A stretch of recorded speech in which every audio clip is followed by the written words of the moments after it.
Et bonsoir à toutes et à tous les magnifiques, l'équipe Dessinzen.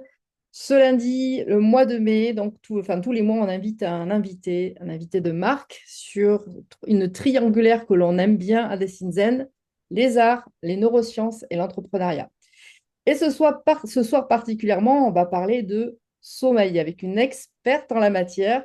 C'est une personne formidable que j'ai rencontrée lors des conférences au championnat de France des sports du cerveau à Paris récemment. Et c'est une super rencontre. Vous allez voir, c'est une fille qui est humaine, qui est experte, qui a des solutions qui vont vous bluffer aussi par rapport au fait si vous savez pas dormir, vous avez du mal à dormir, qu'est-ce que c'est que dormir? En fait, quand toutes les questions qu'on puisse se poser sur le sommeil en tant qu'humain, en tant que maman, en tant que papa, en tant qu'entrepreneur. Et voilà, donc Claire, Thomas, bienvenue à toi. Eh Je ben, suis merci très, très beaucoup. heureuse de t'accueillir parmi nous ce soir. Tu vas te présenter bien mieux que je puisse le faire et nous dire un petit peu, en fin de compte, aujourd'hui, nous parler un peu de ton expertise et nous éclairer aussi sur une partie que l'on aime bien à chez les Cinzen, c'est d'associer, en fin de compte, les arts et les sciences.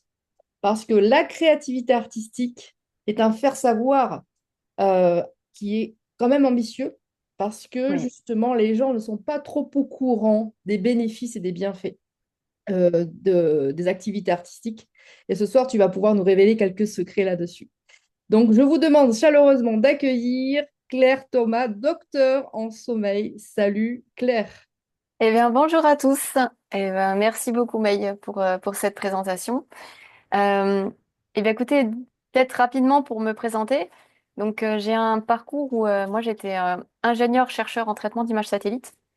Et j'ai fait un virage de vie pour justement ben, voilà, venir euh, un peu titiller une seconde corde que j'avais à mon arc. Je travaillais depuis déjà une bonne dizaine d'années sur le sujet.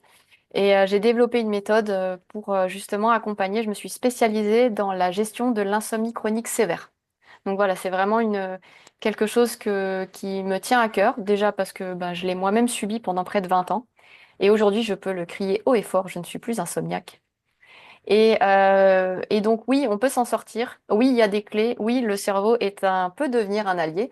Parfois pas du tout. Et l'idée, en fait, c'est au lieu de subir cet organe, eh ben, c'est en fait de le remettre à sa juste place parce que quelque part, il n'est pas là pour nous dominer et faire à notre place, mais il est vraiment là pour être à notre service. Et pour qu'il soit à notre service, encore faut-il le comprendre. Donc moi, voilà, je sais, c'est avec un grand plaisir et en plus, j'aime beaucoup, beaucoup la triangulaire que May propose parce que justement, même voilà, donc j'ai fait un petit, on va dire un petit travail sur le côté plus créativité, le pouvoir de la créativité, comment le stimuler, etc.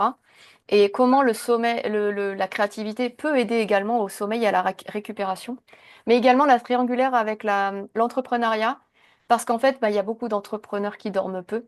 Il y a beaucoup de chefs d'entreprise qui sont sous pression. Et, euh, et en fait, dans le sommeil est un lâcher-prise par définition. Et justement, bah, dès que il va y avoir des sources d'insécurité, et ben, l'accès au sommeil va être d'autant plus problématique. Donc voilà, l'idée, c'est ce soir, ben, avec May, sous la conduite et l'orchestration de May, et ben, c'est d'aborder un peu ces thématiques avec vous. Ah, merci. C'est super, hein. Là, on a une belle introduction. Bravo Claire pour celle qui vient d'arriver. Je vous propose de mettre vos questions de côté pour tout à l'heure et de pouvoir vraiment rentrer dans le vif du sujet. Donc, le titre de ce soir, c'était comment la créativité aide-t-il à dormir comme somnifère naturel, j'ai envie de dire. Euh, alors, c'est une question qui est extraordinaire parce que, euh, déjà, parce que tu es spécialisé dans le sommeil, et Ouais. comment toi, tu vas pouvoir illustrer de manière, parce qu'en plus, quand tu parles, c'est facile de te comprendre, c'est fluide. Il faut savoir qu'il y a des autres auditeurs sur la chaîne YouTube qui nous écouteront. Comment, en fin de compte, démocratiser les pouvoirs de l'art, les pouvoirs de la créativité déjà sur le bienfait humain. Comment toi, en tant que scientifique, tu peux l'expliquer et que c'est un levier qui est favorable justement à l'épanouissement personnel. Bien sûr. Alors en fait, il y a bien sûr pas mal d'éléments qu'on va pouvoir aborder ensemble. Donc, voilà. Déjà, en termes, eh bien, on va prendre le levier que tu proposes. C'est-à-dire que, en tout cas, aujourd'hui, moi, je l'utilise dans mes accompagnements de manière tout à fait voilà, ouverte. Moi, j'accompagne les personnes dont le cerveau est devenu plus fort que le sommeil. Et en particulier, il s'avère quand même de manière assez habituelle que j'ai des personnes qui ont, donc, quand le cerveau vraiment prend toute la place, bon, vous savez, en fait, on est en gros, si on est une personne équilibrée, on est tête, cœur, corps. Donc, on a la tête qui fonctionne, on va écouter nos émotions. Et on a le corps qui va s'exprimer, le corps qui va nous parler aussi, qu'il va falloir écouter. Sauf que quand à un moment donné, en fait, notre cerveau, notre tête, elle prend vraiment beaucoup plus de place, elle laisse un petit peu moins d'espace au reste. Et donc, en fait, on va avoir tendance, faire l'apprentissage quelque part, d'être dans notre monde intérieur, à penser, à anticiper, à Mm. s'angoisser. Donc ça, c'est plutôt pour l'avenir, et parfois un peu par le passé. Donc, en fait, on va vraiment se créer des scénarios intérieurs et il faut savoir que notre cerveau, vu comme il est fait, tout ce qu'on fait le plus souvent et le plus régulièrement va devenir de plus en plus facile d'accès. Ça va créer un raccourci. Et donc, à partir du moment où vous êtes dans votre monde, eh bien, vous allez quelque part laisser un peu moins d'espace à vos émotions, potentiellement un peu moins d'espace aux signaux de votre corps. Et malheureusement, à un moment donné, il se peut que ben, ces signaux, ben, vous puissiez même plus les entendre. C'est un apprentissage. Et quelque part, on est dans notre monde, on est dans notre monde, on est là, anticiper, on réfléchit, et on est moins sur les autres espaces. Mm. Et c'est en ça que, comme on va faire l'apprentissage d'être dans sa tête, eh ben, il y a un effet qui peut être un petit peu malheureusement délétère. C'est que on va perdre en fait l'habitude de se recentrer, d'être là dans l'ici et maintenant. Donc il y a cette notion de pleine conscience, donc qui est quand même très à la mode. On sent par plein d'approches que c'est important de se recentrer dans le seul instant qui existe vraiment, qui est celui de l'ici et maintenant. Mais malheureusement, c'est quand on prend le travers en fait d'être toujours dans notre monde intérieur, eh bien on est dans un monde alternatif, le passé, le futur, etc. Ou en tout cas un monde qui est dissocié, qui est parallèle. Et c'est en ça que pour moi, en tout cas dans mes accompagnements, la créativité, elle est clé. Et en plus, alors, elle est clé en fonction du profil de la personne. Il faut savoir que quand les personnes donc, sont très têtes et dont une grosse partie de mes clients peuvent présenter des caractéristiques un peu neuroatypiques, hyperémotivité, hypersensibilité, etc., et justement le cerveau qui carbure, le fait d'avoir une pensée en arborescence au sens du coq à l'âne, etc., Ah ben eh ici, tu en as bien, dit 100%, hein. bon, ça, Le groupe idéal. eh bien, justement, toutes ces personnes-là, elles vont avoir tendance déjà à avoir une propension naturelle à la créativité, Mm. d'accord? Un imaginaire débordant. Et quelque part, malheureusement, parce que la vie, elle est comme ça, notre société, elle est comme ça, c'est quelque chose qu'on rejette, qu'on repousse, qu'on canalise. Non, faut pas être trop créatif, faut pas ci, faut pas ça. Il faut produire, faut être sur une ligne droite, faut pas diverger, faut converger, faut toujours aller vers de l'avant, etc. Et donc, il y a quelque part, la créativité, pour moi, aujourd'hui, c'est un outil essentiel pour se reconnecter déjà à qui on est. Et c'est-à-dire que c'est un moyen d'expression à part entière. C'est comme si vous voulez, ben, on vous empêchait de parler, en fait.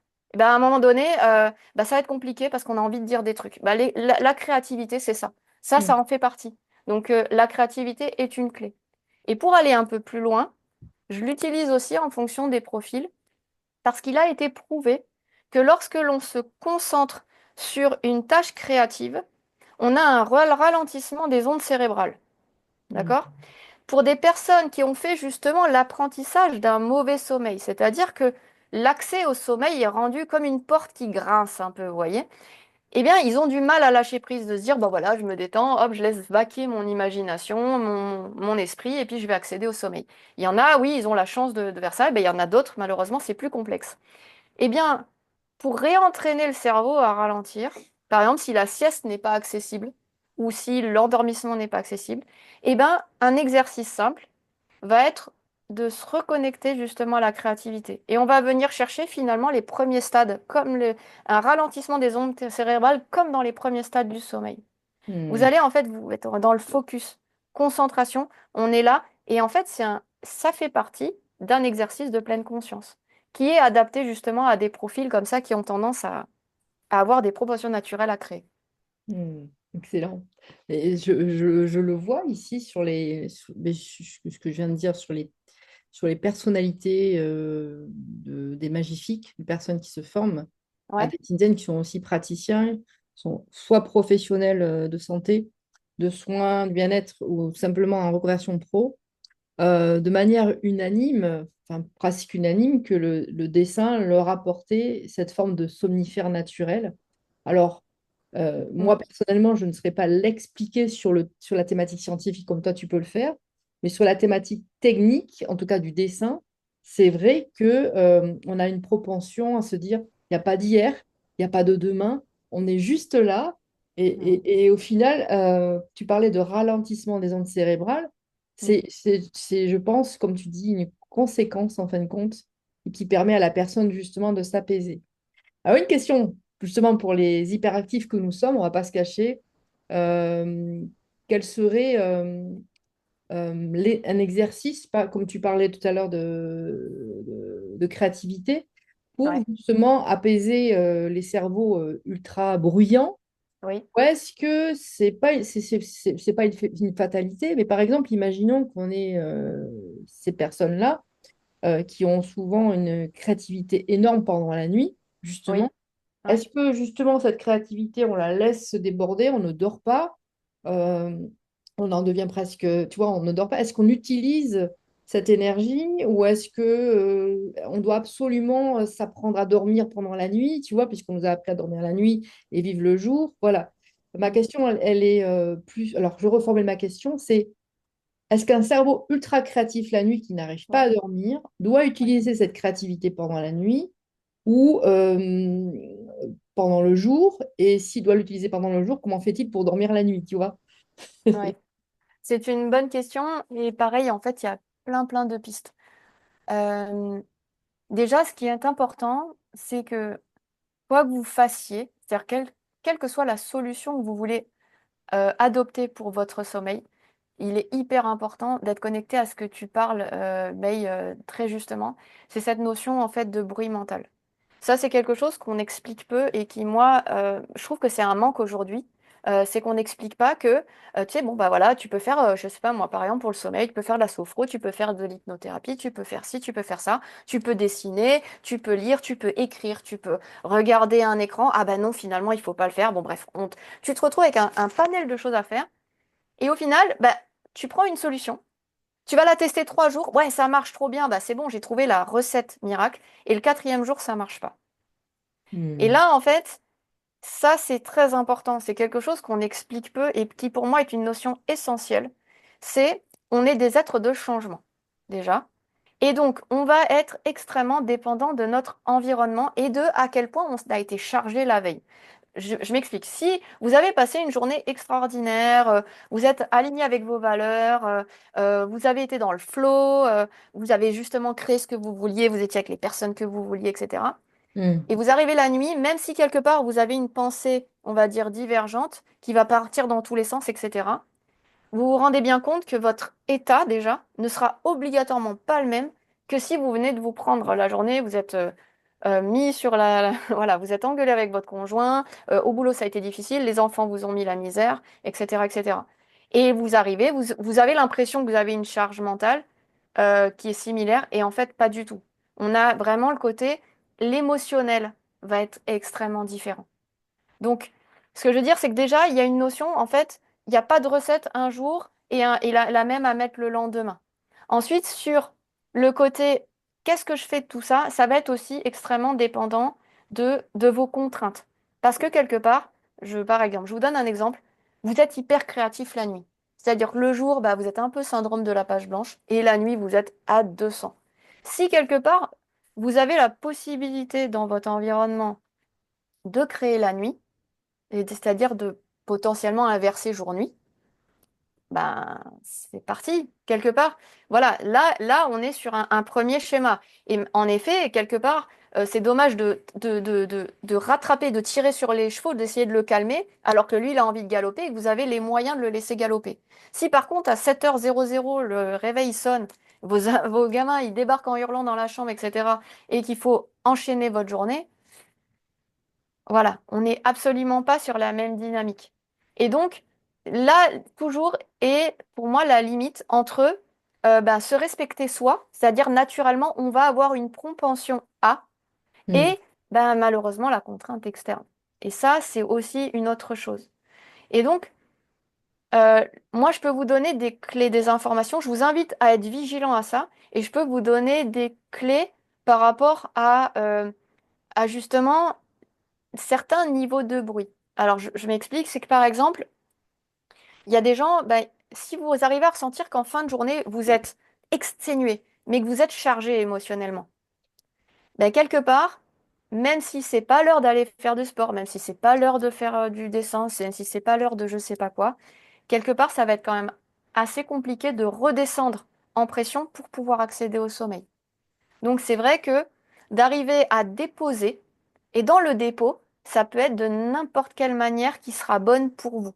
Vous êtes un gros sportif, peut-être que même s'il est 10 heures du soir, vous allez faire 3 tours de pâté de maison le plus rapidement possible. Vous arrivez, ok, vous allez mettre du temps à redescendre parce que le corps il a chauffé, etc. Mais en même temps, peut-être que dans 1 heure plus tard, vous allez pouvoir accéder au sommeil. Puis pareil, si vous avez beaucoup, euh, si vous avez beaucoup d'idées, vous voyez, vous arrivez le soir, vous avez beaucoup d'idées. Ah, c'est pas grave, la nuit porte conseil, etc. Peut-être que vous allez avoir besoin de les déposer aussi. Donc là, il y avait un dépôt physique, mais là, vous avez peut-être besoin de poser toutes vos idées, poser tous vos problèmes. Ça peut être un écrit, parce que l'écrit, ce sera votre truc. Ça peut être un dessin, parce que le dessin sera votre truc. Ça peut être un vocal, parce que écrire pour vous, c'est compliqué, parce que vous êtes 10 de tout ce que vous voulez, dyslexique, 10 surtout 10 tout ce que là. Et vous, en fait, vous allez avoir un autre moyen d'expression. L'idée, c'est de venir euh, vraiment se connecter à soi et de venir déposer ou pas. Et je vais vous repartager un dernier élément. C'est un élément qu'on appelle le shuffle cognitif.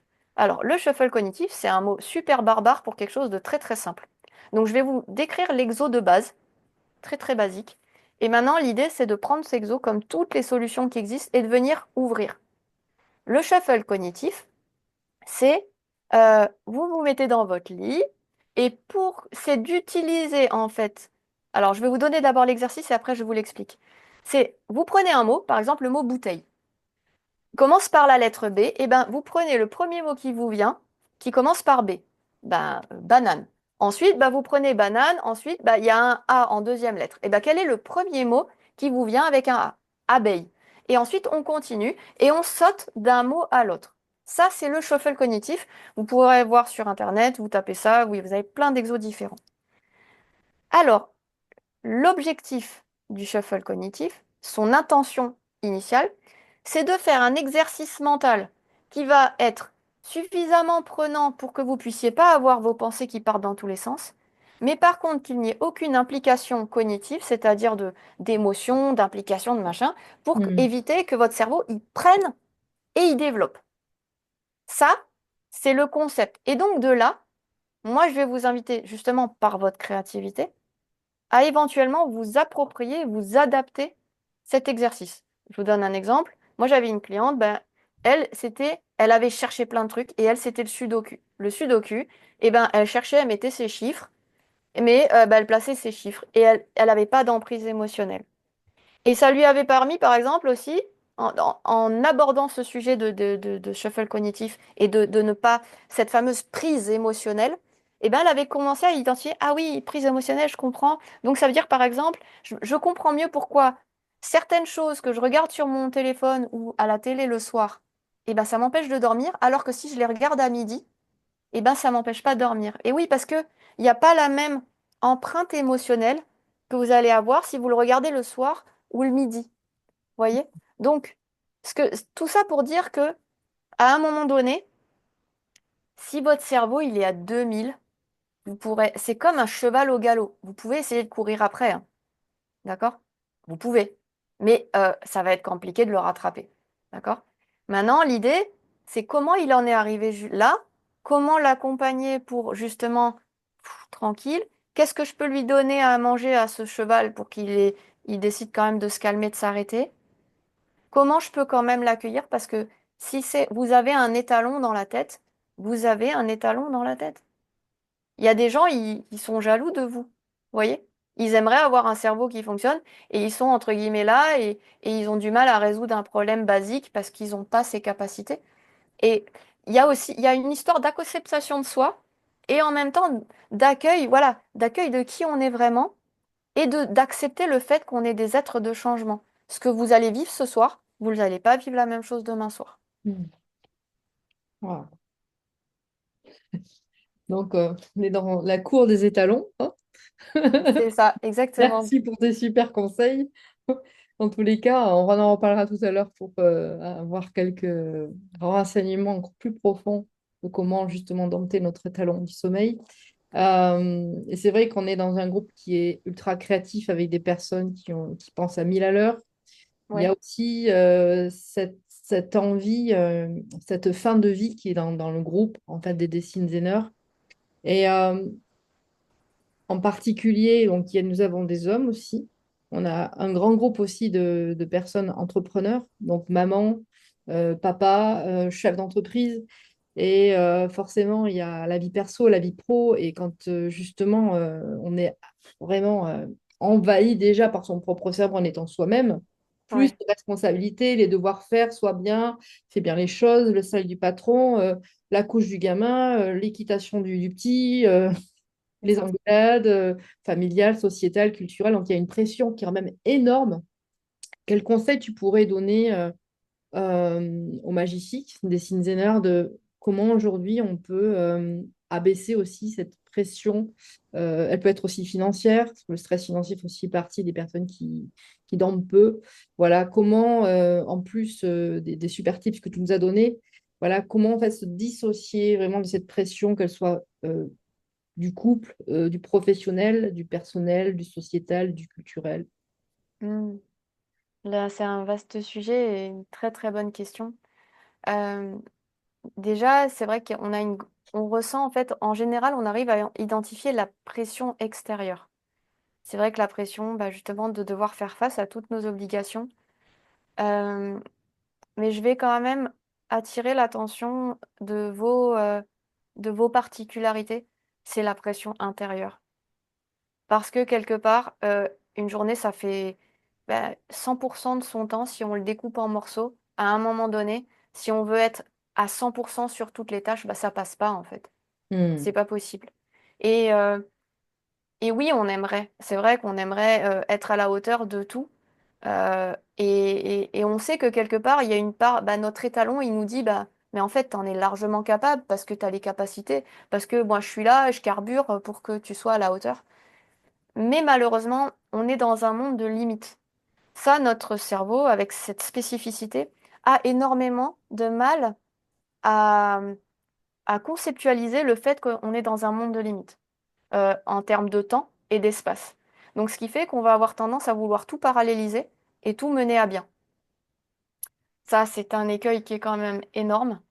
Et en fait, c'est souvent une pression, malheureusement, qui vient essentiellement de l'intérieur. Ce qui fait le plus mal vient de dedans. Hmm. C'est beau cette phrase. Mm. Donc, ce qui fait mal, en fin de compte, c'est surtout sur ça que l'on a à vraiment se focuser pour grandir. Euh, Ouais, Il y a, il y a des récurrences dans les peurs et les doutes et les blocages, hein, quand on est entrepreneur, quand on est maman, quand on est une grande sœur, un père, un grand-père, un tonton, enfin, quand on a une responsabilité aussi. oui. Et toi, quels sont les principaux blocages que tu vois chez tes clients, ou je ne sais pas si on dit patients, Oui, qui ont du ouais. mal à dormir? C'est quoi les principaux blocages que tu arrives à débloquer de ton côté? Alors en fait, on est vraiment sur un travail justement déjà sur la vision du sommeil. Là, ce que moi j'arrive à... Ouais, je pense que je vais d'ailleurs même globaliser la réponse. C'est que dans l'idée, c'est de redonner en fait les rênes aux personnes dans leur parcours de soins. C'est-à-dire d'avoir une vision globale sur comment ils sont, comment ils fonctionnent, où en est leur sommeil et qu'est-ce qu'ils devraient faire, mais en fonction d'eux, en fait. C'est de leur redonner les mains et le contrôle sur leur parcours. Parce que c'est un peu ça qu'on observe, c'est qu'on a quand même une très grosse infantilisation des personnes. avec leur parcours de soins. Et en même temps, il y a une méconnaissance énorme au niveau du sommeil. Il y a vraiment de très, très, très belles choses à savoir sur le sommeil. Et moi, mon postulat de départ, c'est que justement, entre vos deux oreilles, vous avez tout ce qu'il faut pour accéder au sommeil, pour être heureux, pour ci, pour là. La seule chose qui vous manque, c'est des informations. Donc en fait, l'idée, c'est que dans ma manière de faire, et c'est que ce soit mon accompagnement, le séminaire ou de manière générale comme je travaille, je pars du principe que la personne, en fait, elle est, en fait, le cerveau, lui, sait ce qui est bon pour lui, pour vous, parce que c'est un organe de survie. D'accord? Il n'a pas besoin de leçons, il n'a pas besoin qu'on lui dise quoi faire. Mais par contre, il a besoin d'infos. Et le fait de connaître le sommeil, de connaître son sommeil, de connaître son cerveau et sa spécificité, sa neuroatypie, etc. Parce qu'en fait, quelque part, on est tous un peu, on est tous atypiques, déjà on est tous différents. Et dans la neuroatypie, il faut quand même savoir que c'est des curseurs, je ne sais pas si vous connaissez un petit peu et on a tous des curseurs plus ou moins hauts. Donc l'idée, ce serait de savoir quand il y a quelque chose qui coince, qui fait mal, qui nous fait nous sentir en insécurité, là, c'est d'aller gratter, en fait, d'aller gratter. Et un entrepreneur qui ne dort pas, quelqu'un qui s'investit, quelqu'un qui donne de son temps aux autres, quelqu'un, voilà, toutes ces personnes qui vont avoir des responsabilités, qui portent beaucoup, qui sont fiables, on peut compter sur eux, etc. Et bien, quelque part, ces gens-là, en fait, et ben, à un moment donné, ça va faire beaucoup. Et donc, ils vont avoir besoin de se connaître eux-mêmes pour savoir qu'est-ce qu'ils ont comme atout et en même temps, il y a des domaines où ils vont avoir aussi besoin du support des autres, d'attention et de s'écouter eux-mêmes. Et pareil, en neuroatypique, un neuroatypique, par définition, c'est pas une vérité vraie pour tous, hein. Mais Mm. comme on est atypique, on est différent. Donc depuis longtemps, on nous dit que on n'est pas comme les autres. Et donc, le fait de ne pas être comme les autres, ça nous marginalise, ce qui fait que ça crée quand même ben, c'est rugueux, on essaie de s'adapter, on essaie de faire comme les autres, mais en même temps, on est différent, etc. Ça crée quand même un mal-être qu'on trimballe, d'accord? Et qui fait que, ben, c'est rugueux, on est qui, on est quoi, comment on se défend, qui on est, qu'est-ce qui va nous faire plaisir. Et c'est là où il y a, tac, une petite piste. Qu'est-ce qui va vous faire plaisir à vous? Qu'est-ce qui va vous faire vous sentir bien? Qu'est-ce qui va vous faire vous réaliser? Qu'est-ce que vous avez envie de créer, de laisser sur cette planète? À quoi vous voulez contribuer? C'est des questions qui peuvent être très, très philosophiques, etc. Mais pour nous, cette philosophie-là, elle est hyper importante. Ah. Hyper importante. Mm. Je te rejoins parce qu'elle est hyper importante aussi dans l'univers des Cinzen. Et du coup, par rapport à ce que tu viens de dire, comment la connaissance de soi permet un sommeil, mais c'est quoi en fait un bon et un vrai sommeil? Est-ce qu'une personne qui dort 10 heures aura mieux dormi qu'une personne qui dort 4 heures? Comment on peut savoir nos besoins en termes de, tu sais, d'horaire? Il y a des nuits, moi je dormais 5-6 heures, alors je sais très bien j'ai besoin de 8 heures, mais ça se trouve, je ne me connais pas assez de savoir quelles seraient mes tranches horaires. Suivant la vie que l'on a aussi, on ne se couche pas forcément à la même heure. Voilà. Donc ça, Mm, c'est une question pour toi. super. Déjà, facteur principal, c'est comment est votre journée du lendemain. C'est en termes de somnolence, de vigilance. Ça, ce sont des échelles que vous allez pouvoir passer si vous le souhaitez. Vous le trouvez en ligne, c'est des tests tout bêtes qui vous permettent en fait d'évaluer quelle est la qualité de voilà, de votre attention et de votre propension naturelle à piquer du nez peut-être en journée. Ça vous permet de le savoir. Donc, selon moi, en fait, le critère principal, et aussi parce que moi, je m'intéresse aux personnes qui sont dans le très, très, très dur, c'est en gros comment tu te sens le lendemain. Ça, c'est hyper important. Est-ce que tu te sens reposé? Est-ce que tu arrives à être à la hauteur des objectifs que tu t'es fixés? Quand je dis un objectif, ça peut être un businessman avec ses objectifs, mais ça peut être une personne qui est à la retraite et dont l'objectif, c'est de pouvoir manger avec un collègue le midi, pouvoir faire une activité physique l'après-midi, etc. Ça, ce sont des objectifs. Est-ce que vous êtes à la hauteur est-ce que vous vous sentez aligné entre l'énergie disponible et les objectifs que vous vous placez? Donc là, normalement, si vous vous sentez bien et que vous commencez plutôt à piquer du nez le soir, les voyants sont plutôt au vert. Mais, il y a un mais. Si vous avez votre tête qui a pris tout l'espace, d'accord, vous n'allez pas trop écouter vos besoins physiologiques, vous n'allez pas trop écouter votre cœur. Vous allez bien mettre votre coussin sur vos émotions, et puis ben, vous allez oublier certains besoins physiologiques, d'accord? Et là, Si vous êtes dans en train de vous dire non, c'est bon, je dors bien, finalement, tu arrives à tout faire, t'as vu, je suis forte, etc. Ben, à un moment donné, si par contre vous écoutez pas les deux autres secteurs qui sont devenus tout petits, eh ben, ils vont se rappeler à vous. Vous pouvez avoir des sautes d'humeur, vous pouvez avoir des crises de colère, vous pouvez avoir aussi des signes physiques. D'accord? Euh, Vous allez pouvoir avoir potentiellement des angoisses, problèmes de respiration, tachycardie, prise de poids, perte de poids. Vous allez avoir peut-être un peu de paranoïa, voilà, vous allez pouvoir avoir peur de certaines choses. Et donc ça, ce sont d'autres signaux. D'accord? Je veux dire, par exemple, c'est très basique, mais combien d'entre nous, on est là en train de travailler et tout, et on se rend compte qu'au bout d'un moment, oh là là, j'en peux plus, il faut vite que j'aille aux toilettes. Ça veut dire que vous avez été au point où vous n'allez pas écouter le besoin aussi simple, basique, de devoir aller aux toilettes. Je suis la première comme ça. Je suis là et tout, je suis dans mon truc.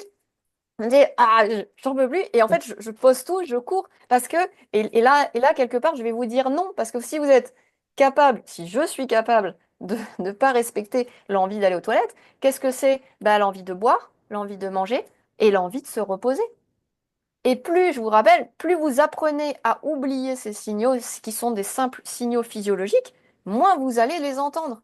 Votre corps s'adapte pour être optimal pour vous. Et votre cerveau, il est là pour être votre meilleur allié. Et donc, à un moment donné, donc même si vous dormez bien, etc., mais que vous commencez à avoir ben, finalement des choses où vous n'êtes pas OK. Des choses qui, non, là, je me suis énervée, j'aurais pas dû. Là, là je sens que mon cœur, il s'est accéléré. Ou putain, j'ai des tensions dans la nuque. Là, j'ai tous les disques qui tirent. J'ai pas fait de sport, j'ai pas eu d'accident. Voilà. Et voilà. Et là, il va falloir aussi écouter ça. Donc, en fait, il y a deux signaux. Le premier, comment vous vous sentez le lendemain? Et deux, écoutez un peu ce que les autres trucs ont à vous dire. Et pareil, votre environnement, votre entourage peut être une clé. Ils peuvent vous dire, tiens, aujourd'hui, bon, il y a beaucoup de dames, donc je vais me permettre, oh là là, mais t'es énervé, t'as tes règles ou quoi? Tu vois, ce genre de phrase vachement sympathique qu'on peut vous balancer. Bon, on va le prendre mal forcément sur le moment, soit. Et en même temps, c'est de se poser, de se dire, ah ouais, c'est vrai que là, putain, ça aurait été hier, je me serais peut-être pas énervée. Ah, voilà. Donc, c'était peut-être un très mauvais exemple, hein, j'en suis désolée pour ça. Bon, ça, c'est Mais, comme récurrent, hein. On connaît toutes cette formule, n'est-ce pas, les filles? C'est un très bon exemple, malheureusement. Ok. Donc, c'est vraiment important d'apprendre à se connaître, de connaître ses besoins physiologiques et aussi de savoir se poser et se prioriser mm, et de s'arrêter avant de courir aux toilettes. Voilà, n'est-ce mm. pas? Sauf ceux qui ont les petites vessies, ce sera beaucoup plus facile, n'est-ce pas? Donc, je vais passer aux questions des filles et des gars. Ah, Sachant que, voilà, comme il est déjà 19h36, on va continuer tranquillement sur les questions, puis après on parlera donc de ta méthode objectif. est-ce que je peux rajouter une petite clé? Parce que j'avais préparé un Vas-y, petit truc pour on vous. aime ça, les clés. Ouais, je vais vous partager un petit truc. C'est que il y a quand même beaucoup d'artistes, il y a beaucoup de scientifiques, de savants, etc., qui ont utilisé le sommeil pour favoriser la créativité. Parce que là, en fait, moi, je vous ai parlé plutôt au début de comment la créativité peut aider au sommeil en ralentissant les ondes cérébrales, les ondes alpha, etc. Euh, mais il y a aussi l'inverse. Et je vous le dis en fait rapidement en petites clés. Vous avez par exemple Dimitri Mendeleïev, qui était en fait l'inventeur du tableau périodique des éléments. Et comme Marie Shelley, qui a créé le personnage Frankenstein, ces deux personnes ont rapporté qu'en fait, elles utilisaient la nuit pour pouvoir justement euh, avoir des nouvelles idées. C'est-à-dire que les idées, la manière de représenter le tableau périodique des éléments ou le personnage de Frankenstein, c'était après une bonne nuit de sommeil. Donc c'est en ça, ce que je veux dire, c'est que il y a quand même un pouvoir extrêmement puissant de la nuit, et en particulier un certain stade de la nuit, pour vous pour donner des idées. Et il y a donc des scientifiques et également des artistes qui ont exploité cet outil. Et en particulier, cet outil, c'est le sommeil paradoxal. Le sommeil paradoxal, il est assez sympa. Vous savez, c'est ces rêves qui partent un peu dans tous les sens, qui sont complètement azimutés, qu'on a surtout en fin de nuit. Et en fin de nuit, en général, on a une propension naturelle à se souvenir de nos rêves. Et en fait, ce qui est génial, c'est qu'ils ont réussi à prouver que lors de cette phase de sommeil paradoxal, vous allez en fait avoir ça a une fonction hyper associative, c'est-à-dire que ça va favoriser la pensée divergente. Comment ça se passe? C'est que simplement, dans la journée, vous allez mettre dans votre cerveau à différents endroits, parce que la mémoire, elle est placée à plein d'endroits différents dans le cerveau. Vous allez capter des informations et les ranger un petit peu dans la nuit, en particulier dans le sommeil profond, vous allez commencer à les ranger. Ce qui est sympa dans le sommeil paradoxal, qui est donc la phase juste avant l'éveil, eh ben, ça va vous permettre de venir associer des zones du cerveau qui peuvent être éloignées, des zones de la mémoire, des concepts. Et c'est dans ces moments-là que vous allez avoir en fait quelque chose d'hyper créatif. Hmm. Donc ça, c'était le premier partage. Et le deuxième, donc ça, on est vraiment sur le sommeil paradoxal. En fait, en gros, vous avez un train de sommeil. Vous tombez dans le sommeil jusqu'au sommeil le plus profond. Et là, le plus profond, c'est là où c'est le plus récupérateur. C'est ce que je vous souhaite à tous. Mais c'est ce qui est souvent malmené parce que c'est un état d'hypervulnérabilité. Vous avez une atonie musculaire et c'est-à-dire que vos muscles ne peuvent pas, vous pouvez pas claquer des doigts tout de suite être debout, c'est pas possible. Et vous avez également une perte des sens. C'est-à-dire que, il va vraiment falloir un tremblement de terre pour vous réveiller. Et ce qui fait que quand on est on se sent en insécurité, votre cerveau vous empêche l'accès à cet état d'hypervulnérabilité. D'accord? Donc c'est là où justement ça se range, ça se trie, vous allez avoir un reset au niveau de votre métabolisme, etc., pour vos fonctions à la fois cognitives, mais également les fonctions immunitaires. Et juste après, vous avez le sommeil paradoxal. En quoi c'est un paradoxe? C'est que vous êtes complètement détendu physiquement, mais vous avez votre cerveau à 200 et vous avez les yeux qui bougent. Le rapid eye movement, vous avez les yeux qui partent dans tous les sens. Et c'est là, en fait, vous allez avoir votre cerveau, et ben, il va vous donner des petits cadeaux.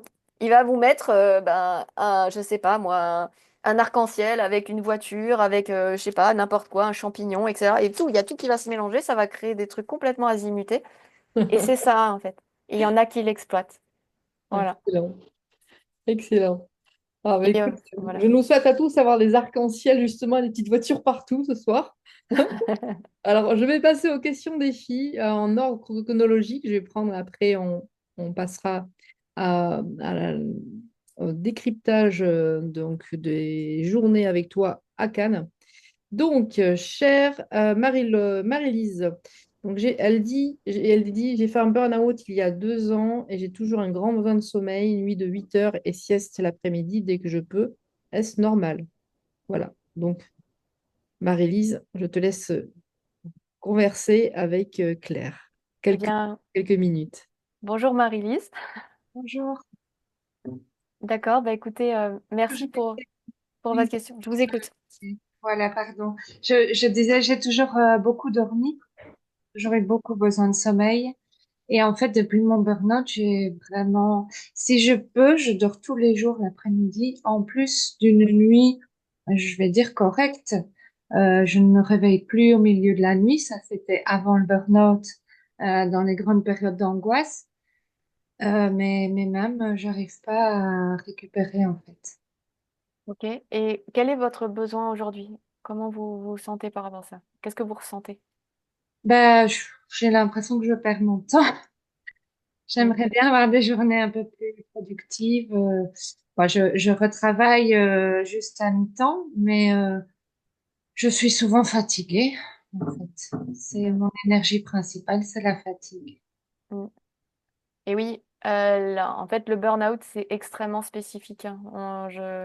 Ça pourrait faire le sujet à part entière. Le Ok. burn-out, ça a été une surcharge. À un moment donné, vous n'avez plus été en mesure de faire face à tout ce qu'on vous demandait. Il y a eu certainement des conflits à la fois de valeurs, etc. Et là, à un moment donné, vous aviez certaines ressources et on vous a demandé des efforts à fournir. Et à un moment donné, l'écart a été trop violent. Et donc, soit à un moment donné, bah, vous dites stop, vous partez, etc. Sauf si, malheureusement, bah, ça répondait à des valeurs. Bah, je sais pas, moi, peut-être, je ne connais pas, mais peut-être gagner votre vie parce que le projet vous plaisait, vos collègues ou je ne sais quoi. Vous avez tenu malgré tout. Et là, en fait, on va décaler les seuils. Ça accroisse, ça accroisse. Et à un moment donné, comme de toute façon, c'est trop, pouf, ça s'écroule. Et là, il faut savoir que le cerveau, ce que je trouve assez intéressant, c'est il a cette notion de sauvegarde. C'est à un moment donné, en fait, vous êtes allé trop loin pour vous, pour vos valeurs, etc. Et on n'a pas écouté les signes assez tôt pour se retirer de l'équation. Et aussi parce que par rapport à vos valeurs, c'était pas possible à ce moment-là. Et en fait, quand il s'éteint, c'est compliqué de reprendre une dynamique, de reprendre une énergie. Et, mais ce qui est important, en tout cas, moi, ce que j'aime beaucoup dans le burn-out, c'est qu'on dit, ah oui, il faut quand même se reprendre et tout ça. Mais en même temps, le burn-out, c'est vraiment, par définition, burn, on s'est brûlé, en fait. On s'est brûlé. Il y a quelque chose qu'on a brûlé. Ouais, Et donc, s'ils coupent quelque chose, parce qu'il y a des personnes, ils vont pas pouvoir se lever, par exemple. Pendant plusieurs mois, ils peuvent plus marcher. Il y en a, ils peuvent plus parler. Il y en a, ils peuvent plus réfléchir. Il y en a, ils peuvent plus, voilà. Bah là, vous avez, vous, un énorme besoin de récupération et de repos. Eh bien, il y a un côté vraiment accueil, en tout cas, moi, dans mon approche, on est quand même vraiment dans l'accueil. Et que, à un moment donné, là, pour l'étape d'après, et ça, je ne sais pas où vous en êtes. Donc, c'est pour ça que je marche un peu sur des œufs, parce que le burn-out, on est vraiment entre la thérapie, parce que là, vous êtes vraiment, voilà, un burn-out, ce n'est pas anodin. Donc, il y a un côté thérapie, et il y a le côté, entre guillemets, coaching. Le coaching, par définition, on part d'un instant présent, et on va vers un instant futur. C'est-à-dire que normalement, si un coach, d'ailleurs, je vous le partage, hein, normalement, un coach qui est au bon endroit, il ne prend pas une personne qui est dans le burn-out. D'accord? Normalement, on est déontologiquement, on n'a pas, on n'est pas habilité. Voilà, donc ça, je vous le partage parce que je trouve qu'aujourd'hui, il y a quand même des personnes qui sont, voilà, qui jouent avec la limite. Euh, Oui. de mon point de vue à moi, quand le burn-out il est derrière, qu'on a commencé à avoir une dynamique de mise en mouvement, qu'on a pris conscience de choses qui grattent aujourd'hui, qui font mal, et on veut aller vers un état désiré, là on se place dans un accompagnement plus coaching. Ouais. Et là, pour moi, le cerveau, il a encore besoin de se reposer, de s'éteindre. Donc moi, je- ce qui dit éteint dit allumé. Et donc, en piste, en clé, ce que moi je viendrais gratter si j'ai une personne en face de moi qui est dans cette dynamique, le cerveau ne peut pas faire deux choses en même temps. C'est pas possible. Donc, si il est en repos, il va être dans le repos. Et en même temps, qu'est-ce qui pourrait l'intéresser suffisamment, votre étalon de cerveau, pour qu'il ait envie de se remettre en énergie? Là, aujourd'hui, il y a peut-être quelque chose à aller gratter pour venir le stimuler, pour lui donner envie, pour venir, pour qu'il prenne. Parce que je pense enfin, en tout cas, je vous souhaite que ça vous soit arrivé. C'est à un moment donné, vous faites quelque chose qui vous plaît, vous êtes dans le flow, vous êtes à fond, et que vous soyez fatigué ou pas, vous le ressentez pas. oui. Parce que vous allez puiser dans un espace d'énergie qui est totalement illimité. Et en fait, quand on est voilà, dans ces dynamiques-là, c'est de se dire, OK, j'accueille l'état, c'est-à-dire comment je suis. Je ne vais pas me mettre à ne pas dormir parce que ça, ce serait vraiment pas se respecter. Et en Ouais. même temps, se dire, tiens, si mon cerveau, il s'éteint, qu'est-ce qui pourrait lui donner envie juste de s'allumer un peu plus et Mhm. un peu plus? Ok. Ouais.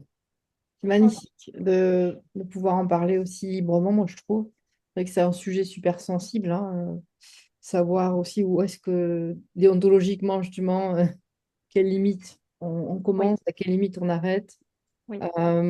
Donc j'ai encore des questions. Alors, Yolène, tu avais plusieurs questions, tu fais le choix d'une. Puisque c'est une question, puisqu'on a le temps qui passe aussi, puis on a nos soirées. Claire, elle a sa soirée aussi qui l'attend. Donc, Yolène, je vais prendre ta première question. Est-ce que le sommeil est lié avec les hormones, les organes, la digestion? Alors, avec les hormones, bien sûr, puisque notre sommeil, il est régi par les hormones. Vous allez toute la journée, vous savez, on parle souvent de pression de sommeil. C'est-à-dire, bah, le matin, si tout va bien, on a bien dormi, donc on est plein d'énergie. Et petit à petit dans la journée, on va grappiller cette grosse quantité d'énergie pour qu'à la fin de la journée, bah, on soit fatigué. Donc ça, c'est l'adénosine. Bon, d'accord? On va accumuler de l'adénosine dans la journée, c'est la pression de sommeil qui augmente. Et si vous le combinez avec la mélatonine, on en entend beaucoup parler, qui est sécrétée avec la tombée de la nuit. On est vraiment des êtres diurnes, hein. Notre meilleur copain, c'est le soleil, soleil-sommeil d'ailleurs, j'adore. Et donc, comme c'est le soleil, bah, quand lui va faire dodo, on va l'accompagner. Et normalement, vous avez l'adénosine donc hormone, qui vient avec la mélatonine, hormone. Le cortisol, ce qui vous met en énergie, boum, ça chute. Donc, c'est toutes ces hormones à la fois d'éveil qui chutent et de sommeil qui montent. À un moment donné, ça se rencontre et tout va bien dans le meilleur des mondes, on s'endort. Bien, donc, bien sûr. Et donc, obligatoirement, dès qu'il y a perturbation hormonale, il va y avoir perturbation. Bah, c'est pas cause à effet, hein, ça dépend lesquels, mais il va y avoir potentiellement perturbation sur le sommeil. En particulier, pour les personnes ménopausées, on voit que le sommeil est malmené, que le sommeil des personnes âgées n'est pas le même que le sommeil des jeunes. Donc oui, bien sûr. Donc là, au niveau hormonal, c'est une évidence. Une personne, par exemple, qui est en état dépressif, va avoir du mal à accéder au sommeil parce que ses niveaux aussi d'hormones dans le cerveau ne sont pas les mêmes. Donc obligatoirement, ça va avoir un impact. Donc là, c'est une évidence. Alors, la digestion, ça, c'est très intéressant. Et c'est là où moi, j'aime beaucoup parler d'une pelote de fil. Ça, c'est un sacré bazar. Notre ventre, c'est le deuxième cerveau, c'est pas une grande nouvelle. Maintenant, essayez de vous endormir lorsque vous avez mal au ventre. C'est pas gagné non plus. D'accord? Et en même temps, donc, si vous avez du mal à digérer, vous allez avoir du mal à vous endormir. Maintenant, si vous avez du mal à vous endormir, sachant que vous dormez mal, la nuit, c'est quand même là où on métabolise. On va faire un flush, hein, d'accord? On prend le système immunitaire, il nettoie tout. La digestion, justement, il y a tout qui se met en sommeil et puis ça commence à ranger un peu tout là où il faut, etc. Si vous mettez du sable dans les rouages, c'est-à-dire que votre sommeil est moins récupérateur, vous allez mettre du sable dans vos rouages de votre métabolisme. Donc, vous allez moins bien digérer. OK? Ça va moins bien se passer. C'est évident. Donc, je vais vous faire un partage très personnel. Il n'y a aucune loi, aucun truc. Je ne suis pas du tout spécialiste là-dedans. Je vous le partage, vous en faites ce que vous souhaitez. Moi, donc, j'ai été très, très, très gravement insomniaque, avec des semaines à moins de 2 heures de sommeil par nuit. Alors que, bon, j'ai fait mon doctorat, je suis partie aux États-Unis, etc. Je suis allée chasser les tornades, je pourrais vous en raconter, ça, ça. Et pourtant, il y a eu des fois, et ben, Oui. c'était dans le très, très, très, très dur. Ouais. Et mon plat préféré, jusqu'à ben, que je dorme mal, c'était les pâtes carbo. Je faisais toujours du sport, bon, pas trop de soucis là-dessus. Et moins je dormais, plus j'ai eu du mal à digérer. Donc en tout cas, c'était un constat. Jusqu'à un point où c'est devenu extrêmement problématique. C'est-à-dire que quand je mangeais, je me retrouvais avec des coups de couteau dans le ventre et dans le dos. Mm. Et donc j'ai dû faire les tests sanguins un peu en catastrophe, jusqu'à ce qu'on se rende compte que j'avais donc pas de cœliaque, donc j'avais pas de maladie avérée, mais je m'étais créé, entre guillemets, des intolérances alimentaires. Gluten et lait, bien sûr, donc plus de pâtes carbo, à mon grand désespoir, etc. Donc, il a fallu avoir une réadaptation totale, complète de mon alimentation. Aujourd'hui, ces aliments, bon, de toute façon, on n'est pas fait pour manger des tonnes de gluten telles qu'elles sont aujourd'hui, ni du lait de vache. Ce n'est pas des grandes, grandes nouvelles, même s'il y a certains euh, atouts dans la nourriture, dans les Mm. produits laitiers, il y a quand même des avantages, etc. Voilà, je suis pas une experte de nutrition. Ce que je veux dire, c'est que obligatoirement, il y a un lien de cause à effet qui est très complexe parce qu'on est un peu sur l'œuf et la poule. C'est-à-dire que vous ne pouvez pas accéder au sommeil si vous vous tordez de douleur. Et si vous vous tordez de douleur et que vous dormez mal, vous allez de moins en moins bien métaboliser au sens large. Vous allez entretenir un terrain inflammatoire, quelque chose de beaucoup plus acide, et donc avoir une propension naturelle. Typiquement, vous allez avoir aussi, vous allez rouiller, vous allez sentir vos articulations, vous allez le sentir physiquement. Que ben, quand vous levez d'une bonne nuit de sommeil, vous êtes là, vous étirez, vous êtes bien dans votre corps. Quand vous tapez 1, 2, 3 nuits, ben, le matin, quand vous devez vous lever, et ben, ça picote, ça fait mal partout, vous avez des tensions partout, le corps vous parle. Ça, en fait, c'est lié aussi. Tout ça, c'est lié. Votre corps fonctionne moins bien. Donc, vous métabolisez moins bien. Et là, en clé, donc, pareil, ce- c'est, c'est selon vous comment vous êtes. Il faut savoir que moins vous aurez une alimentation acidifiante agressive, plus vous allez finalement aider votre métabolisme, en fait, lui faciliter le travail. D'accord? Donc, en gros, si vous avez des bonnes nuits de sommeil, que ça va bien, que vous êtes dans votre tête, vous êtes bien, vous pouvez vous permettre de vous faire une raclette, une fondue savoyarde, un peu arrosée, etc. OK? Là, vous êtes dans une période où ça va pas, vous êtes en tension, c'est dur, etc. C'est une invitation. En tout cas, moi, je le fais aujourd'hui. Je peux vous dire que je regarde ma montre en fonction de l'heure, je fais gaffe à mes aliments, je fais gaffe à ce que je mange. Et il y a des soirs, je sais que par exemple j'ai eu une nuit ou deux un peu difficile. Le soir, ce qui suit, je sais exactement ce que je vais pas manger. Parce que je vais mettre toutes les chances de mon côté. C'est pas parce que je mange ça que je vais dormir, mais par contre, si je mange ça, je ne vais pas dormir. Et par contre, Ouais. ça, c'est sûr à 100%. Ok. Donc encore la connaissance de soi par rapport même à son alimentation. Exactement. Tout à fait. C'était justement la question de Stéphanie. Donc je pense que tu y as largement répondu. C'est vraiment passionnant. Je sais qu'on pourrait rester des heures là avec toi, Claire. Ok. Qu'est-ce que j'ai d'autre comme question? Alors, j'avais une question aussi de Kevin. Comment fait-on pour utiliser cette phase de sommeil? Je pense qu'il parlait de la phase de sommeil tout à l'heure. Paradoxal? Kevin, si tu peux décrocher ton micro? Non? Tu peux dire là, je vais te laisser la parole. Comme ça, tu vas lui poser directement ta question. Gladys qui a posé cette question. C'est moi. Ah, c'est Gladys, pardon. En fait, il n'y Excuse-moi. a pas mon Ah oui, prénom. non, parce qu'en fait, je regardais les trois AUX. J'ai vu AUX, Perpio, Merio. Ouais, Alors, vas-y, Gladys, à toi. c'est intéressant de pouvoir exploiter cette phase de sommeil parce que, bon, alors moi, j'ai un souci avec les rêves aussi. J'aimerais bien pouvoir m'en souvenir. Je m'en souviens jamais. Alors, je me sens pas super reposée quand je me lève, hein, donc je pense qu'il y a un souci quand même. J'ai eu une phase à la naissance de ma troisième fille, elle faisait pas du tout ses nuits, donc j'ai eu un sommeil complètement défait. Donc c'était en 2010. Ben après, pas mal de soucis aussi, donc j'ai eu du mal. Moi, j'ai retrouvé un peu le sommeil grâce à de la musique ou la radio, enfin voilà. Mais par contre, moi, ma question, c'est sur le sommeil paradoxal, comment on peut exploiter ça? Parce que du coup, si on se souvient pas de ses rêves, comment on peut gérer Enfin, comment il faut pour exploiter ça? C'est vraiment un- Bonne question. Euh, en fait, alors il y a des gens qui se souviennent de leurs rêves, mais souvent les rêves sont absurdes. D'accord? Mais souvent, en fait, ça va être plus, euh, ça va plus être, on va pas les exploiter directement. Par contre, la nuit, vous allez avoir justement des zones qui vont se retrouver comme ça. Et donc le matin, et je vais vous inviter, d'ailleurs, je fais beaucoup l'exo avec mes clients, la première chose qui vous passe par l'esprit quand vous vous réveillez. Parce qu'il faut savoir que finalement, en fait, le sommeil, vous avez un état d'éveil et un état de sommeil. Et finalement, quelque part, l'état d'éveil, c'est un peu un état de conscience.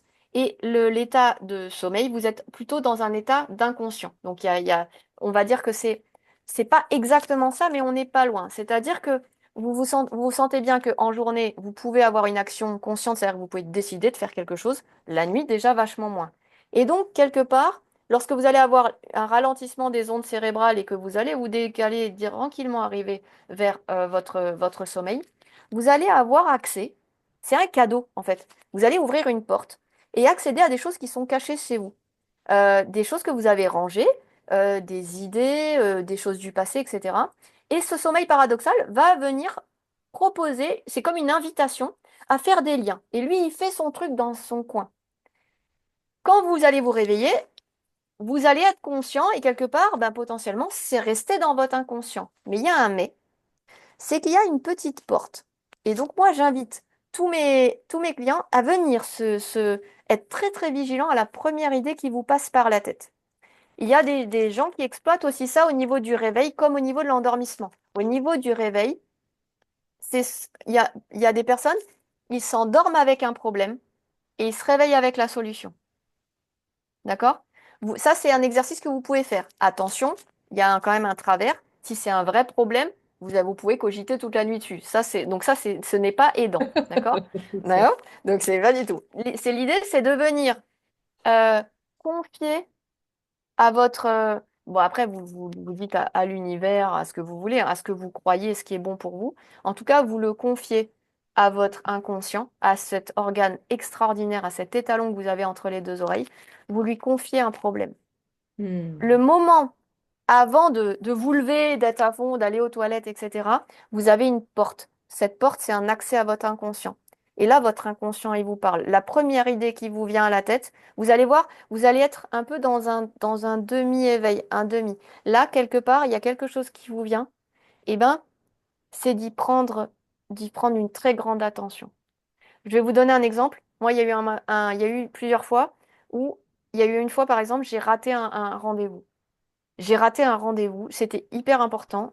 J'avais déjà décalé, il fallait que j'y sois. Je l'ai raté. Et en fait, je m'en suis voulu, mais j'en m'en suis voulu. C'était un vendredi. euh, et je regarde mon emploi du temps, ça ne pouvait pas passer. Ce ne pouvait pas passer. Ce n'est pas possible. Je ne pouvais pas être là-bas à cette heure-là. Donc mon cerveau, qu'est-ce qu'il a fait sur ce jour-là? Eh bien, il l'a complètement zappé. C'est-à-dire que j'en avais trop mis, trop fait. Mon cerveau, il a dit, là, c'est trop. Un peu mécanisme burn-out, hein. C'est, ah, t'as pas voulu m'écouter. Bam, voilà, je te l'enlève. Alors que moi, je contrôle tout, je maîtrise tout, j'ai tendance à vraiment être dans l'hyper-contrôle. Là, boum, l'événement, il saute. Le mardi suivant, j'ai une nuit un peu tumultueuse.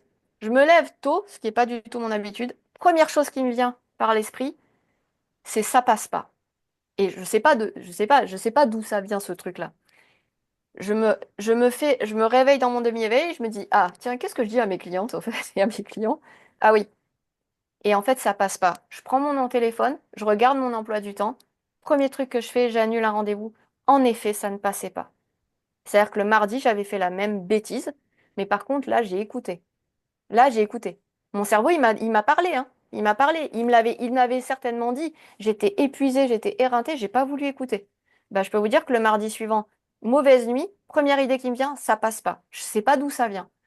Et là, vous avez une porte, vous avez une clé. Hmm. C'est magnifique. Déjà, de pouvoir se dire qu'on peut solutionner des problèmes avec notre propre cerveau et donc de savoir l'écouter en fin de compte. Mm. Euh, je vais vous proposer, je noterai vos questions, les prochaines questions, je te les enverrai en clair si Ouais, ça ne te dérange pas. parfait, ouais, nickel. Mm. On va passer donc à cette merveilleuse deuxième et dernière partie de ce live. Tu vas nous parler véritablement de ce que c'est que ton premier séminaire 100% sommeil, donc qui se passe le 28 et 29 juin 2025. Oui. Je ne sais pas si c'est relié à ton histoire personnelle, en tous les cas. On serait ravis, enfin, ce soir, que tu nous expliques déjà c'est quoi ce séminaire, à quoi il sert, pour qui c'est, quels seront les intervenants et peut-être certainement ce soir, vous serez intéressé d'y participer. En tous les cas, c'est important de comprendre la qualité du sommeil chez l'entrepreneur. En tout cas, nous, dans Dessin Zen, avec le Dessin Zen, on y attache de l'importance à notre niveau. Donc, déjà, par rapport à ton histoire personnelle, qu'est-ce qui t'a donné envie déjà de t'occuper des personnes qui dorment mal? Et aujourd'hui, quelles sont les solutions que tu proposes justement à ce premier séminaire Objectif Sommeil? Eh bien, alors oui, pourquoi le sommeil? Bah, justement parce que bah, moi, j'ai fait face à des insomnies chroniques très, très graves. Et en fait, j'ai réussi à m'en sortir. Et j'ai réussi à m'en sortir. En fait, j'ai vraiment mobilisé toutes mes compétences, connaissances de chercheur pour aller vraiment chercher de partout. Je comprenais que le parcours de soins de l'insomnie chronique, il était quand même pas gagné. Et à un moment donné, donc en version très courte, c'est que bah, j'en parlais dans ma conférence. En fait, au moment où je négocie ma rupture conventionnelle, en fait, j'apprends que j'ai une tumeur au sein. Et donc, lié à mon environnement, qui était, on va dire, un peu sportif à cette époque-là, dans l'entreprise. Donc, j'ai aucun antécédent. Donc, a priori, c'est l'environnement qui me le cause. Et pendant les 15 jours où j'attends en fait le coup près, ben, est-ce que c'est bénin ou malin? En fait, j'ai eu cette opportunité de me poser cette question, en fait. Là, si je devais partir dans 6 mois, bah, je veux laisser quoi, en fait? À quoi je vais accorder ces 6 derniers mois? Et en fait, je me suis dit, bah, quoi qu'il arrive, je vais laisser cette méthode. Donc, cette méthode, donc voilà, ça, c'est mon logo. Ça s'appelle Objectif Sommeil. Je voulais quelque chose de très simple, très clair. Et cette approche, quelque part, en fait, c'est justement avoir, en fait, cette vision vue du dessus, cette possibilité finalement de pouvoir choisir, de pouvoir comprendre en fait. Parce que aujourd'hui, les gens sont vraiment livrés à eux-mêmes et on n'a pas de vision globale. On ne sait pas quoi choisir à quel moment. Là, moi aujourd'hui, j'ai gagné cette compétence. Je sais quoi utiliser, je sais quoi faire, je sais quoi manger, je sais quoi penser, je sais il est soir ou c'est mort. Et je sais que quand c'est mort, par exemple, je sais que le sommeil, bah là, ce soir, voilà, je sais que c'est vraiment pas le soir pour une raison que je connais, donc j'ai identifié. Et ben je l'accueille. Je suis pas en conflit. Je vais pas faire comme j'ai pu faire, et je vous l'avoue ouvertement, des crises de nerfs à hurler la nuit à la lune en mode j'ai envie de me jeter par le balcon parce que je vois pas à quoi ça sert d'avoir aussi mal en fait. Je veux dire, je fais des études, je prends soin de moi, je fais du sport, je mange, voilà, je fais ci, je fais ça, ensuite j'ai une vie de famille, etc. Et pourquoi je vis la torture? La privation de sommeil est un des moyens de torture encore utilisés dans les prisons de ce monde, et c'est un outil, mais idéal pour broyer les gens. Et j'étais broyée. Donc moi, je dis, quand m'arrive cette fameuse tumeur, je me dis, bah tiens, je crois qu'en fait, il faut que je laisse ça, quoi. Parce que moi aussi, en tant que neuroatypique, parce que j'ai fait aussi ce travail sur la neuroatypie, je sais que laisser quelque chose au monde, c'est quelque chose qui est important pour moi. Il y en a, ils sont là, ils font leur boulot, ils sont OK avec ça. Moi, je suis pas OK. Je suis pas OK avec ça. Et aujourd'hui, je l'assume. Je Mhm. vais laisser quelque chose au monde. Voilà. Donc ça, c'est hyper important. Et après, donc, le concept au séminaire, j'ai créé, en fait, ce que moi, j'ai cherché en 2015. J'ai cherché séminaire. Je voulais avoir plein d'expertises complémentaires sur le sommeil, allant de la médecine conventionnelle, donc le médecin qui est somnologue, donc expert sommeil, pas n'importe quel médecin, puisque la plupart des médecins généralistes ou quoi, ils ont une demi-journée de formation sur le sommeil. Donc ça, personne vous le dit. Mais en gros, si vous passez 24 heures à vous informer sur le sommeil, vous en savez plus qu'eux. Donc voilà, et ça, il faut le savoir. Et ensuite, derrière, ben, psychologue, spécialisé en neuropsychologie, hypnothérapeute, sophrologue, des coachs, des micronutritionnistes, yoga. Et j'ai même sur l'île, pour défendre en fait cette idée d'ouverture, j'ai même un géobiologue, quelqu'un qui soigne les âmes et les logements. C'est-à-dire, en gros, d'ailleurs, j'ai envoyé pas mal de mes clients à moi chez cette personne. Quand la personne vient et me dit à chaque fois, ah, mais j'ai le chat noir, j'arrête pas d'avoir que des tuiles, je comprends pas, je fais tout ce qu'il faut et j'ai la guigne, en fait. Typiquement, la personne, elle me le dit une fois, deux fois, trois fois, et je propose. Donc, ce séminaire, c'est une proposition. On n'est pas pour les médecines alternatives, on n'est pas pour les médecines conventionnelles. Donc, l'idée, c'est on est tous différents. Et en plus, vous êtes aujourd'hui une personne et demain, vous serez quelqu'un de différent. Donc, l'idée, c'est de venir faire une photo de ce qui existe, d'avoir des connaissances sur comment ça se passe, qu'il faut aller voir à quel moment. Et donc, ce séminaire, il a cette ambition. Et après, donc, de manière plus personnelle, ça se passera donc sur les îles de Lérins, donc sur l'île Sainte-Marguerite, au Fort Royal, donc c'est un fort napoléonien. Et en fait, j'ai toujours rêvé d'emmener des gens là-bas parce que c'est un des rares endroits de la Côte d'Azur qui est encore préservé. C'est une merveille. Donc c'est quelque chose d'associatif, hein. Donc on va tous manger ensemble. C'est des logements aussi qui sont comme ce sont des petits dortoirs qu'on va tous loger ensemble. On aura une énorme salle. L'énorme salle dans laquelle il y aura les conférences, c'est la poudrière. C'était l'endroit de stockage de la poudre à canon, des 140 canons du fort. Donc, c'est un lieu qui est chargé d'histoire. Il y a un musée. Pareil, le musée, ben, vous avez la visite du musée qui sera intégrée aussi au séminaire. Et sur le temps libre, le dimanche après-midi, parce que ben, moi, je suis très nature, Mhm. j'emmènerai ceux qui le souhaitent visiter l'écomusée sous-marin. Donc, ce sont des bustes qui ont été des bustes d'un artiste canois qui ont été immergés entre les deux îles dans la zone de baignade. Ils sont à 3 mètres de fond et vous avez la nature qui a colonisé en fait les bustes et vous avez les poissons et toutes les algues qui entourent les bustes et donc vous pouvez aller visiter. Donc, l'idée, c'est de faire une immersion dans tous les sens du terme. Oh, donc ça a l'air merveilleux, ça a l'air top, top, top. Euh, Est-ce que dans les journées aussi, il y aura des conférences avec des intervenants scientifiques et artistes, j'ai vu, Exactement, ouais. voilà, ok. Donc, ouais, Donc, ce que tu peux faire, ce que tu peux faire maintenant, c'est de mettre ton lien dans le chat. bien sûr. Je le redonnerai, je l'ai déjà donné.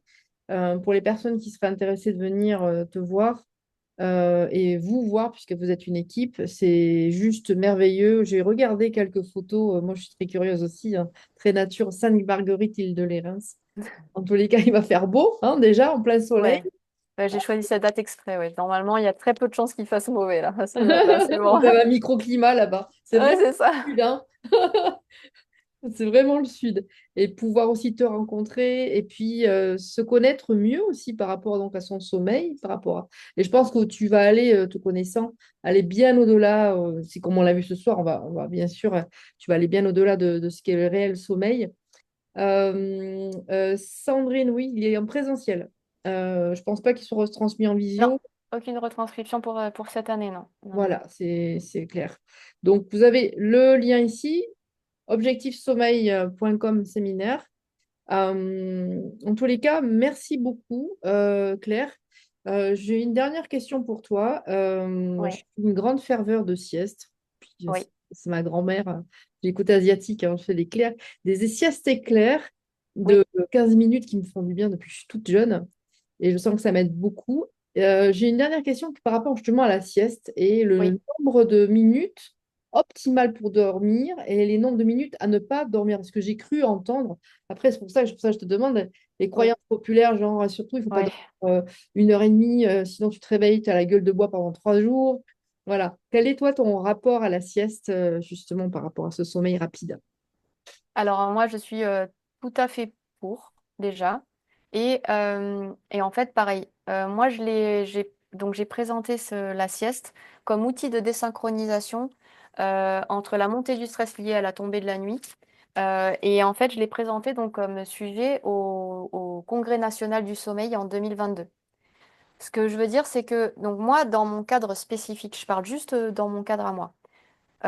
C'est en tout cas les personnes qui sont en insomnie chronique sévère, pour moi, ça n'a pas de sens de leur dire, ah bah non, attends, une sieste, c'est 20 minutes, au-delà, c'est pas bon.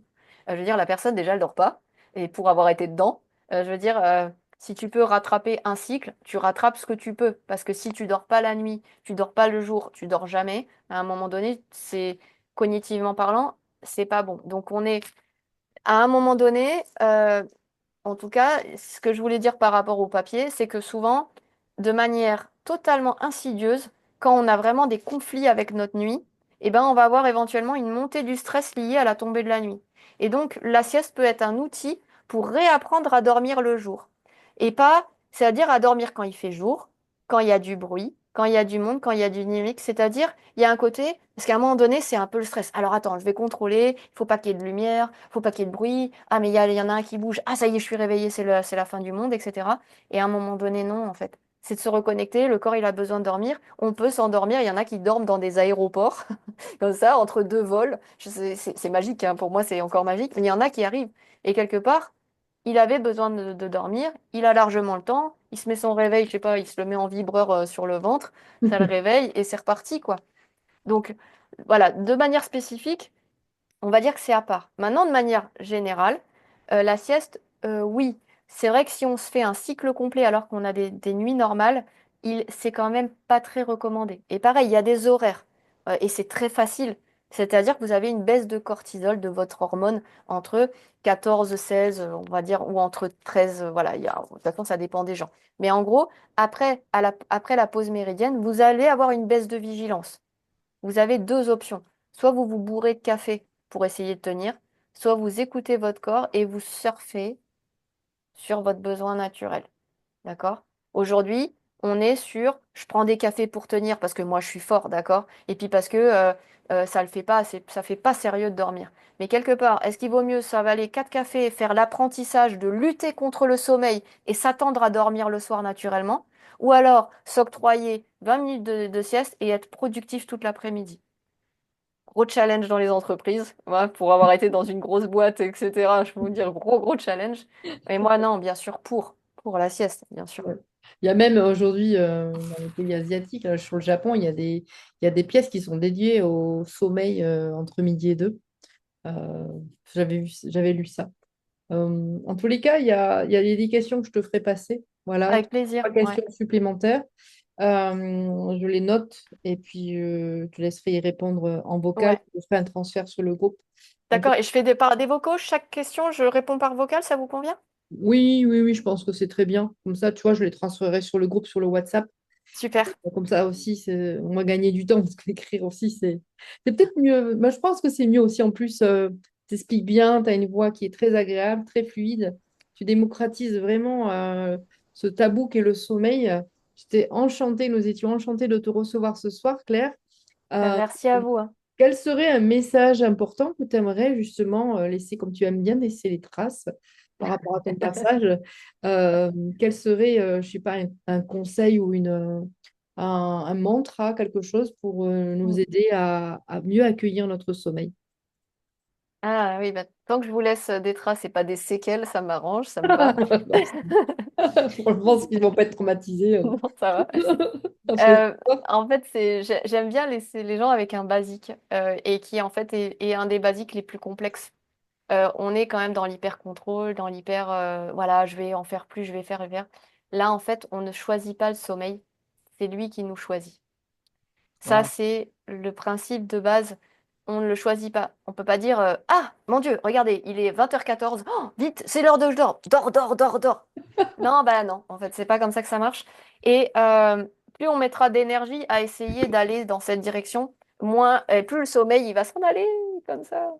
Mm. Donc, euh, donc en fait, c'est vraiment quelque chose de fondamental. Il y a un côté qui pique parce qu'on a du mal à accepter, mais il y a un côté acceptation. Accepter le bruit dans lequel on est, accepter l'énergie dans laquelle on est. Il y a des fois, ben, accepter aussi que ben, ouais, c'est pas le moment d'aller se reposer. Ben là, j'en ai besoin en fait. Et à des moments, ben, je sens que ça va être compliqué. Ben, ça va être compliqué. Alors, qu'est-ce que je peux faire en amont? Voilà. Et d'avoir en fait un autre regard et pas d'essayer d'accrocher le sommeil en disant je vais faire ma routine de telle heure à telle heure comme ça, je vais appliquer une recette magique et je vais. Non, bah ça marche pas parce qu'on peut pas le contrôler. Voilà. Mm. Donc c'est ma petite phrase de la fin. Ouais, en plus, c'est bien la métaphore de l'étalon du cheval libre dans les grandes plaines, le sommeil. Hmm. Elle est très belle, ta métaphore. Donc, on a bien noté. C'est le sommeil qui nous choisit. Je te remercie énormément, Claire. Je vous conseille vivement d'aller voir sur le lien que Claire nous a mis. Tu es joignable sur les réseaux, donc c'est LinkedIn. J'ai déjà Ouais. mis des liens. Et le plus souvent, tu es disponible sur quel réseau? Ouais, c'est plus sur LinkedIn. Je vais quand même mettre quelques infos là dans pas très longtemps sur Facebook parce qu'on me l'a demandé. Mais c'est vrai que je suis pas du tout active pour le moment. Voilà, j'ai pas fait d'Insta. Je sais, j'aurais dû, je sais. Mais voilà, LinkedIn déjà, je suis là. Et puis Oui. après, bah, si vous aurez mon téléphone aussi, si vous voulez, si vous avez aussi une question en direct, vous pouvez me le poser et je vous le ferai aussi. Moi, je suis disponible. Je suis pas, voilà, je suis là D'accord. pour vous, quoi. Oh, c'est super. Donc, si on veut te joindre, c'est plutôt sur LinkedIn, sur ta messagerie. Ouais, sur WhatsApp et tout ça, vous pouvez m'envoyer un petit message, je serai là, quoi. Voilà. En tous les cas, le replay sera donc dans la formation des Cinzen et aussi sur la chaîne YouTube des Cinzen aussi. Donc voilà, donc demain, je vous embrasse tous. Je vous souhaite un très bon appétit, puis surtout une très très belle nuit. Ciao, ciao. Au Merci, revoir Claire. à tous. Merci à vous. Merci. Ciao, ciao. Merci, bonsoir. Bonsoir.